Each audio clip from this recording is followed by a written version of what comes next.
התכתב בה כל הברכות בעזרת השם שנזכה בכתיבה וחתימה טובה ושיהיה השיעור לרפואת מורנו ורבנו חיים עובדיה יוסף בן בג'יה. יש לך רפואה שלמה ובקנן נורא מעליה. תרשו לי דבר אחד בהתחלה להתייחס למה שדיבר הרב שנבד בנושא של מלחמת יום הכיפורים. אני נכנס לשם בכוונה תחילה כי הייתי שם. אני אומר הייתי שם וקשה לקרוא לזה הכרעה, אבל מצד אחר אני רוצה להסתכל על זה בהיבט אחר לגמרי. בהיבט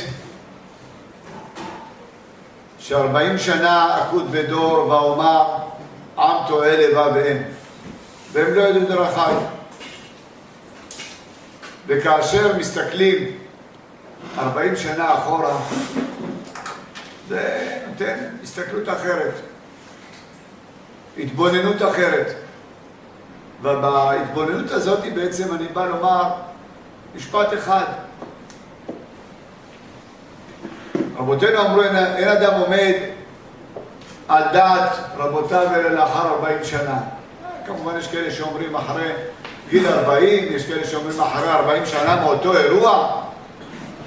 אם אנחנו 40 שנה אחרי אותו אירוע ואנחנו זקנו וסבנו קצת, אז כך שלהסתכל על הנקודה היא שם ולהבין דבר אחד. בשבת שובה קראנו את ההפטרה של הושע הנביא שאומר שובה ישראל עד אדוני אלוהיך כי חשבת בעווניך קחו עמכם דברים ושובו אל אדוני אמרו אליו כל תישא עוון וכך טוב ונשלמה פערים שפתנו אשור לא יושיענו על סוס לא נרכב לא נאמר עוד אלוהינו למעשה ידינו. למעשה מלחמת כיפור בא להגיד לנו שני דברים שצריכים להיכנס לנו לתובנה ולהסתכלות שלנו. דבר ראשון, אשור לא יושיענו. ארץ העושר, לא אמריקה ולא אמריקה, לא יושיענו. ואם תלינו יהבנו בהם, אנחנו בסכנת חיים. אשור לא יושיענו. על סוס לא נרכב, שאם חשבנו שכל המעוזים וכל הביצורים ואיך אמר אותו אחד מכל קו בר לב שאמרו עליו קו הכי, איך אומרים, שאפשר להיות רגועים בלילה, נשארו רק קבילות בהרצליה, לא נשארו דברים אחרים. ולא נאמר עוד אלוהינו למעשה ידינו, זה למעשה התפכחות שלנו מתהליכים של מה שנקרא אני והפסיעות, או מה שנקרא אנחנו ננצח. הסטיקר הזה חזר לעצמו במלחמת לבנון השנייה, נכון? אנחנו ננצח, כאילו אין בורא עולם. כבודו, אנחנו היינו כאן בעיר, אתה היית בקרבות, אתה היית בבור. אנחנו היינו כאן בעיר, הסטיקר הזה, אנחנו ננצח. סליחה, אין בורא עולם? לא נאמר עוד אלוהינו למעשה ידינו? האם לא למדנו? אותו אחד צעק ואמר חורבן הבית השלישי, ביום שתופס הראש שלו קוראים לו דיין, אמר חורבן הבית השלישי. הוא לא ידע שיש דבר כזה כי לא תשכח מפי זרעו, שיש הבטחה גם על הזרע וגם על התורה. הוא לא למד את זה. אבל דבר אחד, שהמלחמה הזאת צריכה להכניס לנו טוב טוב לראש אחרי 40 שנה, שלא נאמר עוד אלוהינו למעשה ידינו. אני באפסיעות או כוחי בעוצם ידי עשה לי את החיל הזה. זה לא הולך. צריכים את הביטחון בבורא עולם, את ההסתכלות, ואנחנו בשם השם נזכיר. כי ברגע שיש את זה, אז כל שאר המלחמות מקבלות ממד אחר לגמרי. אבל כאשר אנחנו בהסתכלות של אנחנו ננצח, אנחנו, או בביטויו של בר כוכבא שאמר אל תעזור ואל תפריע. זה נורא ואיום. זה נורא ואיום. אחרי 40 שנה, אפשר היום להסתכל ולהגיד, כן ריבונו של עולם, אנחנו רוצים את העזרה, רוצים את הסיוע, רוצים שתהיה איתנו לאורך כל הדרך. אז אם אחרי 40 שנה, אמנם הרב אליעזר ראש הישיבה סקר את הימים של המלחמה, עמק הבכה ועמק בכל הכיוונים השונים. אנחנו צריכים להסתכל על הכל כולל יחד ולהתבונן ולדעת שהנס של מלחמת כיפור יותר גדול מהנס של מלחמת ששת הימים. הנס של מלחמת כיפור עצום, גדול ורב, ששם כבר אנחנו אומרים לעצמנו את הלך לפני השם בארצות החיים. מה שהיינו כבר מה שנקרא כמעט דומה נפשי, אנחנו אומרים את הלך לפני השם בארצות החיים, וארצות החיים כאן, שלנו, כאן, זה עולמה של תורה, עולם התורה שאנחנו שוקדים בו. אבל לא לצורך זה התכוונתי לדבר, התכוונתי זה רק לגוע על קצה המזלג בעולם המלחמה שאנחנו מדי פעם נושקים אליו. אני רוצה לדבר על סוגיה אחרת, וזה הליכות היונה. הליכות הכוונה לסוגיות הלכתיות שמונחות בספר יונה. ביום הכיפורים, בעיצומו של יום הכיפורים, תפילת מנחה, עת רצון, ראווה דרעבין, אנחנו קוראים את בהפטרה, קוראים את מפטיר דיונה. ומפטיר דיונה לכשעצמו דבר חשוב בפני עצמו. ברוך הבא רבי יעקב שלי. כבודו יטרח ויבוא לפה. הרב יעקב, ברשות ראש הישיבה, אני לא מוותר. לא מסביב לגדול. שמו, חבל שהפרחת. זהו.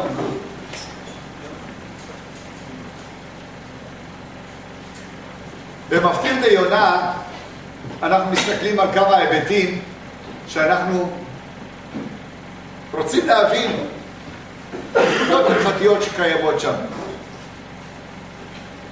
בספר חסידים מבין שאכן נוהגים לעשות גורלות. לעשות גורלות, להפיל גורלות וכדומה, והוא מביא ראיה מאחד מיונה, שבמקום שספק מפילים גורלות. ומביאים את ספר יונה כאסמכתה לעניין. והשאלה נשאלת, טוב, מביאים את ספר יונה כאסמכתה לעניין, תארו לכם היום מצב, אונייה בלוויין, מגלים נושא הסמוי.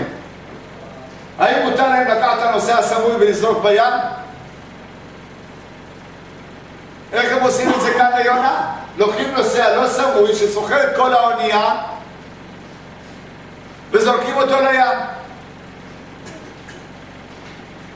אז השאלה כמובן היא בשאלה של מה שנקרא חיים ומוות, אבל שתי נקודות יש כאן. נקודת הרמב"ם והגמרא בסנהדרין. הירושלמי מביא ואומר, מה בעצם מוליך את קו המחשבה של רב החובר והמלאכים בעניין הזה שספר חסידים רואה את כל ספר יונה בנקודות הלכתיות כאלה. בירושלמי מביא ואומר, שבאים שבאו לקבוצת יהודים ואומרים להם, תנו לנו אחד, או שנהרוג את כולכם. כתוב בירושלמי, ימותו כולם ואל ימסרו אף אחד. מה הייתה מה? מה יחזי דסומק דדמך סומק תפה מחברך? מה ראית שהאדם שלך יותר אדום מהאדם של חבר שלך? אתה לא שונה מהחבר, אז הם לא רשאים אחד למסור את נפשו. להגיד לו, אתה תתנדב בשביל כולנו. ימותו כולם ואל ימסור אחד. הרמב"ם מוסיף ואומר, על הירושלמי הזה, ואם יעדו, כמו שבע בן בכרי, הרי מותר. מותר למסור. הרי מותר למסור אותו בידי השבעים ולהרוג אותו. הגמרא גם כן מביאה באותה דוגמה את הרוגי לוד. הרוגי לוד בעצם הקהילה לא מסרה אף אחד. באו שניים והתנדבו באופן אישי, קדוש יאמר להם. אבל ברמה המרכזית, אף אחד לא רשאי להגיש את חברו כפרה על שאר הקהל. אלא אם כן שניים יתנדבו מעצמם. אבל אחד בודד אי אפשר להגיש אותו. אלא אם כן יעדו. אמרו, את 7 בן בכי תנו לנו. שהוא חייב מיתה ממילא. וכיוון שחייב מיתה, אז מובהר בספר חסידים שכל התהליך הזה שבעצם מסרו את יונה וזרקו אותו למים, זה אחרי הגורלות, שהגורלות בררו למעשה כביכול שיעדו. ברגע שהגורל, 3 גורלות עשו, אומר ספר חסידים, 3 גורלות מכל מיני זוויות של גורלות, וכולם באו על יונה לרמוז שכאילו יעדו את יונה בדבר הזה. ויונה עוד אומר להם, בשלי הסער הזה. ואם בשלך הסער מותר לזרוק אותו? אלא כיוון שיעדו. ומה הסברה שלי יעדו? מסביר המהר"ם בסנהדרין ואומר, אבל כרודף. מה זה כרודף? רודף ונרדף. בשעה שאישה מקשה ללד, הרי מחתכים את העובר מצילים את היולדת. כי העובר, אבל רודף כלפי האמא. אז נמצא איפה הדבר שהוא יונה רודף את האונייה. המלאכים נרדפים, יונה רודף, מצילים את הנרדף בחיי הרודף. לכן זה הגדר של יעדו. ברגע שיש לנו את היעדו הזה, אז ממילא אנחנו יכולים לבוא ולהגיד שכל התהליך של יונה שזרקו אותו למים היה מגדר שרודף. אבל כאשר אנחנו מסתכלים, עוד מתלבטים בדבר הזה ועומדים בתפילה לפני הקדוש ברוך הוא ואומרים, ריבונו של עולם, אל תאשים אותנו באיש הזה, לא נשפוך דם נקי. הם עומדים בתפילה לפני הקדוש ברוך הוא כי עדיין היה להם ספק בגורלות, אבל יונה היה לו פשוט, כי בשלי הסער הזה. מהיכן היסוד הזה? מבין אחד המפרשים ואומר, כיוון שראו שכל הספינות עוברות בשלום ורק הספינה הזו מתערפת, הבינו שבשלו הסער. שאם כל הספינות כולם בסערה וגם הם בסערה, הם לא רשאים לעשות כדבר הזה. אבל ברגע שהספינה עצמה נמצאת בסערה, הרי שהוא אבל כרודף מושלם לגבי כולם בעניין הזה. זו נקודה ראשונה ששם אנחנו מביאים לגבי תהליכו של יונה. נקודה שנייה, זקן שכובש נבואתו. זקן שכובש נבואתו, כותב הרמב"ם, חייב מיתה. איך יונה עושה את זה? יונה כובש נבואתו, אומר לו הקדוש ברוך הוא הולך לנינווה. אז מה פתאום הוא כובש נבואתו? וכי יפלא ממנו שהקדוש ברוך הוא נמצא בכל פינה? אלא מה? שהגדר של יונה מבקש למות כדי לא לקטרג על עם ישראל. אם יונה נעשה רודף באונייה, מצד שני הוא נעשה רודף לעם ישראל. לכן הוא מבקש גם למות, כדי שלא קטגוריה על עם ישראל. והיכן מיתתו? בחוץ לארץ. לכן הוא מבקש לצאת לחוץ לארץ ולמות. זה גדר שרודף את עם ישראל, שלא יהיה קטגוריה על בניו של מקום. זה כבר קטגוריה לא הלכתית, אלא יותר מחשבתית רוחנית כלפי עם ישראל, שלא יהיה קטגוריה על עם ישראל. לכן הוא בורח, כדי שלא יהיה מה שנקרא צער לעם ישראל. אומר, אני לא מוכן להיות בקטע הזה. ולכן יונה בורח, מקיים את זה מכיוון שונה. אלא למה, אם הקדוש ברוך הוא רוצה להחזיר את כל נינווה בתשובה, מה נשתנו נינווה מכל אומות העולם? למה הוא לא מחזיר את פריז, את רומא, את לוס אנג'לס, דווקא את נינווה? מה קרה בנינווה? שהקדוש ברוך הוא דווקא רוצה את נינווה. התשובה היא, כיוון שקרובי תשובה הם. וככה כתבו כולם, קרובי תשובה. מה זה קרובי תשובה? נינווה קרובי תשובה? אלא כיוון שנבנתה על פני הקדושה בהכרת הקדוש ברוך הוא. ככה פרש אחד המפרשים, ומביא את זה ומסביר מה זה נבנתה על הכרת הקדוש ברוך הוא.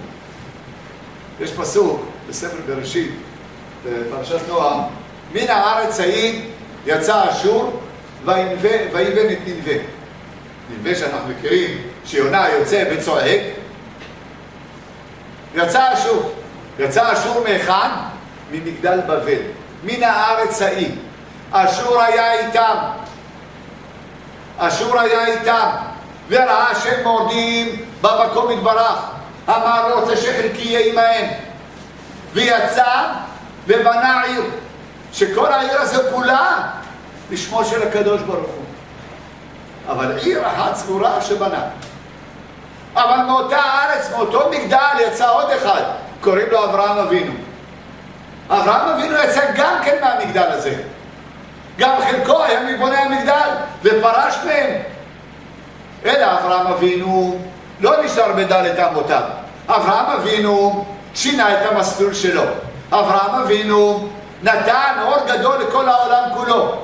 לעומת זה ננבה נשארה סגורה בקופסה שלה, אבל עדיין יסודתה מתוך זה שיש אמונה בבורא עולם, ולא חס ושלום בכפירה בבורא עולם. כל מהותו של המגדל היה כפירה בבורא עולם. אמר הקדוש ברוך הוא, עד עכשיו הם היו מאמינים בני מאמינים, עד עכשיו הם היו בסדר הטוב, וכיוון שהתחיל אצלם החטא, מן הראוי למנוע אותם. וכיוון שראוי למנוע אותם, שלח להם את מי? את בן אברהם אבינו, את יונה. את יונה שיבוא ומה שנקרא יחזיר אותם בתשובה. יונה בנו של אברהם אבינו מתקן את ננבה מהצד השני. שלא ברצונו מתקן יונה את המהלך הזה. מהלך 40 יום שאנחנו מכירים אותו, שזה מהלך מיוחד שהמהר"ל מפראג מדבר על 40 יום, שזה דרך של שלמות, דרך של השגות, דרך של דרגות גבוהות. יונה מתקן את זה בכמה ימים, כיוון שהם קרובי תשובה. בקרובי תשובה שאנחנו מכירים דרך יונה, יש תיקון לעולם. יש תיקון לעולם. גם ננבט בדרך תיקון העולם, וגם אברהם אבינו בתיקון העולם. וקוראים את הפטרת יונה עם כל העייפות שלנו, את החז"ל לא תקנו לנו 10 פסוקים לגמור. בשבת תשובה תקנו 10 פסוקים. אשכנזים אומנם מעריכים בשבת תשובה, נותנים הפטרה גדולה, ענקית. ספרדים קוראים 10 פסוקים. כן, כמוך, מסיימים. אבל בכיפור באים ללמד את תיקון העולם, או דרך אברהם אבינו, או דרך אשור, לקבל משמעות שיש תיקון לעולם. לכן ננבה בא בהשגות האלה, כדי שהאדם יבין שגם ברגע הגדול של מנחה לפני נעילת שער, עדיין אפשר לתקן. בהושענא רבה עדיין אפשר לתקן. אפשר לתקן ולהוסיף, כל אחד יכול להוסיף קדושה. אחד התיקונים הגדולים בהושענא רבה, תמיד אני מציין, שאדם מקבל על עצמו קבלה בתורה. עמדנו בראש השנה ואמרנו, הוא תפילה, הוא תשובה, הוא צדקה, מעביר מתורה גזרה. זה עשינו תפילה, עשינו תשובה, עשינו צדקה, תורה לא הוספנו. הושענא רבה בא להוסיף את הגדר של תורה. גדר של תורה שבו אדם מקבל קבלה בענייני התורה, הרי יכול להוסיף התעלות אחר התעלות, וזה מה שנקרא, יכול לגרום לפיתקה טובה, להוצאה לפועל בצורה טובה. אבל אנחנו תמיד אומרים, בתפילות ראש השנה, קהילות הספרדים אומרים, לעולם אדוני דברך ניצב בשמיים. ואמרו המפרשים, מה זה לעולם השם דברך ניצב בשמיים? דברך דיבור קשה. הדיבור הקשה, הגזרות הקשות, יישארו בשמיים, לא ירדו אלי הארץ. יישארו שם למעלה, על הפתקים, על הנייר, זה נשאר כל הנייר, למעלה, לא ירד. לכן גם אנחנו אומרים את זה. הושענא רבה מבטא את הביטוי שאנחנו מבקשים, לעולם השם דברך ניצב בשמיים, יישאר בשמיים, אל הארץ ירד הטוב, ירד הזבול, ירד הדשן, בעזרת השם, חורף בריא, ובעזרת השם, לימוד תורה מעניין, ובקדושה של תורה אפשר לכתב בספרם של צדיקים. חזקו וימצאו תודה רבה.